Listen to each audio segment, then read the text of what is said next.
noche de terror, la de ayer, la noche de Halloween, bien afincada en el miedo y muy cinematográfica. Y vamos a hablar de eso ahora, Rafa. Vamos a hablar de literatura, de cine, del mal en la literatura y en las películas, porque ayer tuvo lugar una curiosa cita en una librería sevillana. Dos autores, amantes del terror, amantes del cine y amantes de la magia y del misterio, se reúnen en torno a cada uno de sus respectivos libros, en torno a un tema en común, el mal en la literatura. Pues me recuerda a la reunión de Mary Shelley y compañía, ¿no? De donde salieron tantísimas obras de terror, las mejores posiblemente, ¿verdad? ¿No? Sí, con aquellos románticos, ¿no? Ellos son José Luis Ordóñez y María Zaragoza. María, buenos días. Buenos días. Espérate que no te he oído. ¿Ahora? Hola, buenos días. Ahora te oigo perfectamente. Mary, ¿verdad? Hola, Mary. Escritora, finalista del Premio Planeta en 2014, ganadora de algún Ateneo Joven. De Sevilla. De Sevilla, hablo de memoria ahora. Uno al menos. El Ateneo Joven de Sevilla en 2010 y el Ateneo Ciudad de Valladolid en 2011. Ajá. Y que su más reciente libro, Sortilegio, tenemos aquí encima de la mesa. José Luis Ordóñez, escritor y director de cine, buen amigo de esta casa, cuyo el más reciente libro, Los desertores de Oxford Street, pues también tenemos encima de la mesa. Sí, que viene como Lord Byron. Más o menos. Muy buenas tardes. Bueno, es un homenaje velado a Christopher Lee y a Peter Cushing y las películas de terror que hicieron para la productora británica Hammer, con Drácula principalmente, ¿no? Sí. José Luis, buenos días, bienvenido también. Buenos días, un placer estar aquí. A ver, contanos, ¿cómo fue un poco la puesta en escena y el leitmotiv de la charla de ayer? Bueno, pues estuvimos hablando de lo que más nos interesa, que es el mal, el concepto de lo malévolo, de lo terrible en el terror, y lo que es el misterio, aquello que de verdad nos aterroriza porque no sabemos qué es, cómo nos enfrentamos a ello y cómo buscarle una solución, ¿no? Cómo da más miedo aquello que no vemos que lo que podemos ver y de alguna forma enfrentar. Una cosa que no dije ayer es quién era mi personaje más terrorífico de la historia de la literatura. No tenía preparado para preguntarlo, pero bueno. Porque Venga, estamos hablando dispara. mucho de Frankenstein, que me encanta, es probablemente uno de mis libros favoritos de terror, también está Drácula y todo eso, pero creo que para mí el personaje más terrorífico es el ama de llaves de Rebeca. Hombre, era una auténtica mala persona, muy mala persona. Pero es oscuro, que la mueve por dentro, es más misterioso quizá que lo que mueve, ¿no? a otros personajes de porque de la el doctor Frankenstein, no el monstruo, pobrecito, el monstruo era una víctima. El doctor Frankenstein le llevaba la obsesión, ¿no? por ser Dios, ¿no? Y por crear crear vida donde no la había, de varios muertos, ¿no? A mí de todas formas el doctor Frankenstein, aunque es malo, ¿verdad? A mí siempre me ha parecido muy admirable por el trabajo que le dedicaba a su oficio, porque es que le el echaba hombre hora extraordinaria, y trabajaba y hasta que no consiguió lo suyo, que y era gastó de luz, gastó de luz lo más grande, sí. Es verdad, le costó. ¿Tu personaje más malévolo de la historia de la ficción, José Luis? Bueno, la verdad es que tengo muchísimos, pero a colación de mi novela yo siempre he tenido predilección, tanto en literatura como en cine, con Drácula, ¿no? Con el gran vampiro de los vampiros, ¿no? Que es el que yo, como he disfrutado cuando era pequeño, pues siempre viendo las películas de la Hammer, de Christopher Lee. A mí cuando las veía de pequeño me daba mucho miedo, ¿no? La sombra de Drácula, más que el propio Drácula de la peli, ¿verdad? Ese fotograma exactamente. Que quedará para la historia. O esa imagen ahí recortada en la puerta de la habitación, ¿no? A lo lejos, que con la capa y con la altura de Christopher Lee, pues era como muy... A mí me sobrecogía, ¿no? Yo debo decir que como estaba un poquito enamorada de Christopher Lee, no me podía dar miedo. Me parecería estupendo, era como muérdeme. Me parece bien. Un poquito feíto, ¿no? Christopher Lee, ¿no, María? Un señor atractivísimo, por favor. Hombre, y tiene una voz en versión original que es una voz profunda, de ultratumba, y que no sé si sabéis, en la última parte de su vida era cantante de un grupo heavy sí. Con 80 y pico pico años, el hombre, Christopher Lee, y tiene villancicos heavies. Pues el tamborilero, por ejemplo, os recomiendo que la busquéis por YouTube, versión heavy, Christopher Lee. O sea, me estás diciendo que Christopher Lee grabó con 80 y tantos años en un grupo heavy el tamborilero y otros villancicos, sí. Eso ya que se acercan estas fechas hay que empezar a buscarlo para ponerlo. Para estar preparados en Navidad, que ya es dentro de poquito, ¿no? Sí, un mes y pico. Así que sí. Tremendo. Bueno, un poco por centrarnos en vuestros libros. Los desertores de Oxford Street. He leído la sinopsis porque el libro me llegó ayer y prometo leérmelo, que por cierto es voluminoso.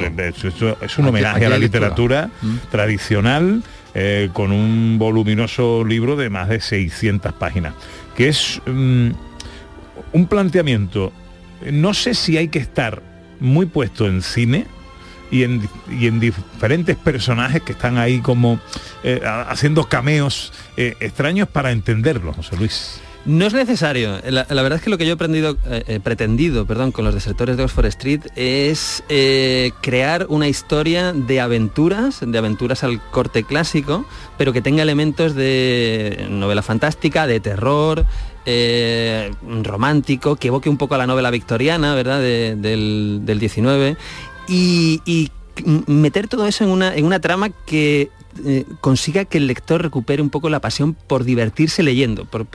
Yo siempre me acuerdo de cuando yo leía con 10 años, con 12, 14, pues no teníamos móvil, no teníamos internet, no teníamos nada, entonces después de comer te echabas en la cama a leer 4 horas, pues Julio Verne, Emilio Salgari, Alejandro Dumas y tal. Claro, entonces pues... El placer, ¿no? Exactamente, tremendo, ¿no? Que te vuelcas y no hay nada que te distraiga, ¿no? Claro. Entonces mi intención con esta novela era intentar hacer eso, ¿no? Que el lector pues entrara en esa historia, que básicamente lo que hace es mezclar 2 elementos que conocemos, míticos, como son Drácula, por un lado de la novela de Bram Stoker, y por otro lado La máquina del tiempo de la novela de H.G. Wells, ¿no?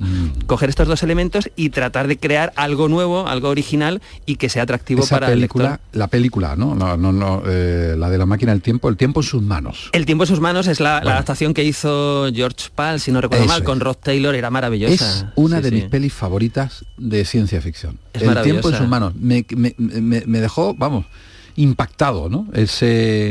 Cuando aparecen esos monstruos o esos seres blancos del futuro, ¿no?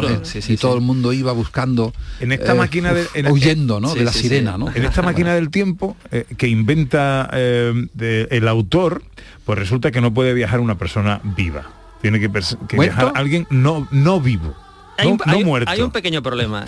Van Helsing, Abraham Van Helsing tiene la máquina del tiempo y quiere utilizarla para viajar al pasado y evitar que su sobrina muera, ¿no? Claro. Entonces lo va probando con diferentes personas, pero todos regresan con el corazón parado. Entonces ve que la máquina del tiempo no es compatible con el corazón humano.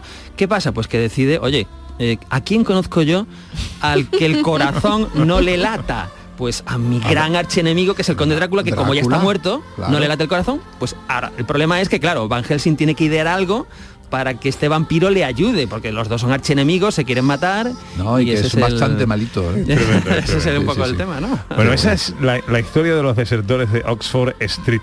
Por cierto, que hemos localizado al rockero, al rockero Christopher Lee y ese tamborilero. A ver si lo escuchamos.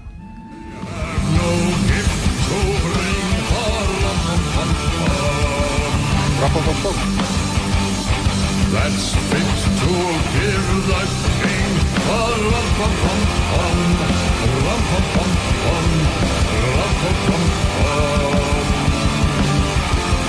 Shall I play for you? Casi pierde el compás y se va el tambor. Madre mía, qué bueno, ¿eh? Qué capacidad, ¿eh? Han tenido aquí los compis para llegar rápidamente a este vídeo. Son muy grandes, son gente muy grande. Bueno, y el caso de María, Sortilegio, ¿qué pasa en Sortilegio? Ya con esta música puede pasar cualquier cosa. La primera pregunta tonta, ¿quién es la monja? Sortilegio. No hay. De hecho, va de todo lo contrario. Es una historia de magia y de brujería y una historia iniciática de una muchacha que se llama Circe, que como la de Ulises. Efectivamente. Hola. Bueno, todos los personajes de la novela, sus La nombres Mesía. tienen algún significado relacionado con la hechicería. Y bueno, ella va a estudiar a la ciudad desde el pueblo y empiezan a sucederle una serie de cosas extrañas que ella al principio pues cree que es por el cambio de aires y que poco a poco la irán introduciendo en una historia de aventuras, de magia, de terror, de hechicería y que tiene mucho que ver con la persecución a la mujer o a lo que significaba la independencia de la mujer que tuvo lugar con la persecución a las brujas, la persecución histórica a las brujas.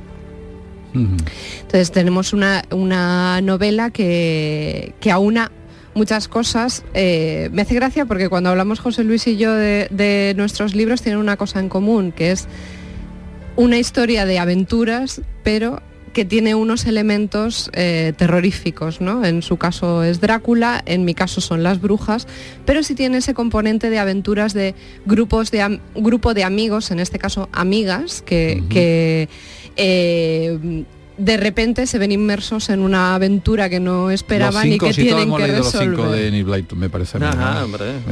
Sí, pero bueno, claro. vosotros sois más jóvenes, ¿eh? No, pero nos tocó, nos tocó.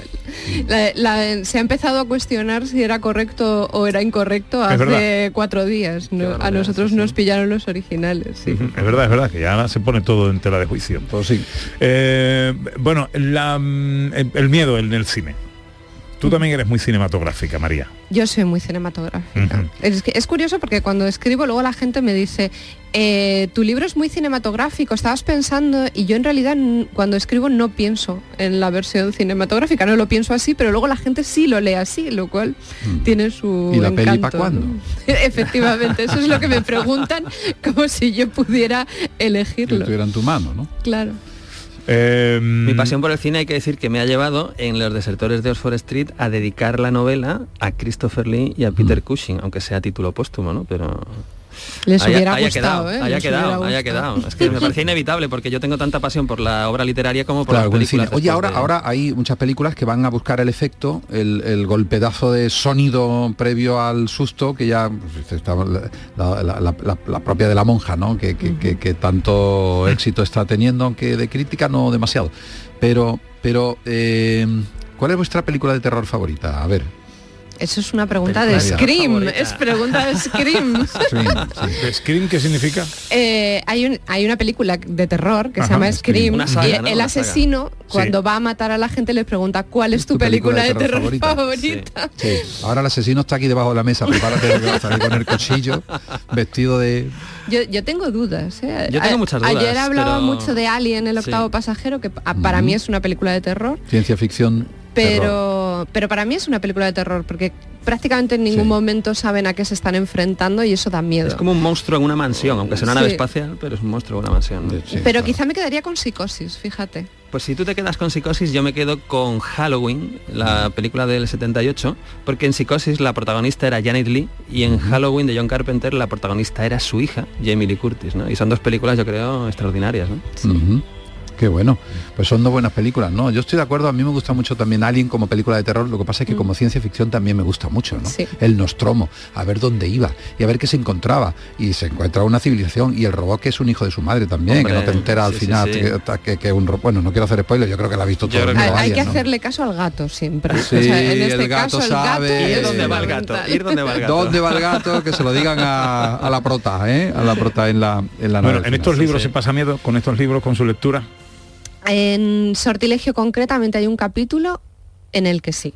Bien. En Los desertores de Oxford Street hay tramos que yo he pretendido que la gente también se le ponga un poquito la carne de gallina. Yo lo curioso es que yo no lo pretendí, porque, a ver, yo debo ser tan cobarde que cuando quiero hacer algo de aventuras transmito mis miedos al libro, porque en ese capítulo yo no pretendía dar miedo, pero sí me ha venido gente a Ahí te decir, veo. qué miedo me da. Te veo escribiendo así, con la mano puesta en la cara, como una película, escribiendo en un ordenador, ¿no? Bueno, Sortilegio de María Zaragoza, Los desertores de Oxford Street, de José Luis Ordóñez. Déjame que antes de despediros te pregunte, José Luis, por un estreno en tu figura de dramaturgia, un estreno absoluto de teatro que va a tener lugar este fin de semana, El síndrome de la mujer mecánica, un proyecto que nace y crea Sario Tellez, la directora, gran amiga de nuestra, con unos textos suyos, sobre unos textos tuyos. ¿Qué pasa en El síndrome de la mujer mecánica? Pues, como muy bien dices, el sábado 3 de noviembre es el estreno absoluto del síndrome de la mujer mecánica, una producción de Círculo Teatro y TNT que crea, dirige